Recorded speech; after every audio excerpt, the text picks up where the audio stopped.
নমস্কার বন্ধুরা, মাই kitchen official চ্যানেলে আপনাদের সকলকে স্বাগত। বন্ধুরা, আজ আমি আপনাদের সাথে বেলের শরবত বা রস কী করে বের করতে হয় সে রেসিপিটা শেয়ার করব। তো বন্ধুরা দেখুন, আমি এখানে নিয়েছি বেল, আর বেলটাকে আমি মাঝখান থেকে ফাটিয়ে নিয়েছি এভাবে। আর এবার একটা চামচ দিয়ে বেলের যে ভিতরের পাল্পটা থাকে সেটা আমি বের করে নেব। তো এইভাবে বন্ধুরা বেলের পাল্পটা বার করে নেব। এই যে দেখুন, খুব ইজিলি বেরিয়ে যায়। আর বন্ধুরা সব সময় চেষ্টা করবেন পাকা বেলটা ব্যবহার করতে, তাতে খুব ভালো মিষ্টি থাকে আর টেস্টও খুব ভালো হয়। তো দেখুন বন্ধুরা, পাল্পটা আমি বের করে নিয়েছি, আর এভাবে একটু চামচ দিয়ে এভাবে ভেঙে ভেঙে নেব। এবার আমি বেলের ভিতরে যে দানাগুলো থাকে সিডস, সেগুলোকে আমি বের করে নেব। এই যে এগুলোকে বের করে নিতেও খুব চিপচিপি টাইপের থাকে আর খেতেও তিতো ভাব হয়, সেজন্য আগে এটাকে বের করে নিতে হবে। তো আমি সব দানাগুলোকে বের করে নিয়েছি, এদের দেখুন বের করে নিলাম।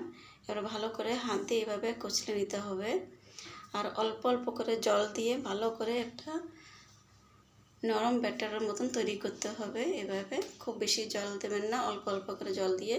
এবার এই পাল্পটাকে আমি ছালনি দিয়ে ছেঁকে নেব। এই যে দেখুন, ছাঁকা হয়ে গেছে আমার, কত সুন্দর পাল্প বেরিয়েছে। তো এবার আমি এটা থেকে মিষ্টি করার জন্য এবার আমি এর ভিতরে দেব চিনি। আপনাদের বেলটা যেভাবে মিষ্টি কম বেশি থাকে সেভাবে নিয়ে নেবেন। চিনিটা দিয়ে একটু ভালো করে রসের সাথে মিশিয়ে নেব। খুবই হেলদি একটা সিম্পল বেলের শরবতের রেসিপি বন্ধুরা। আর এখানে আমি নিয়ে নিয়েছি বিট নুন।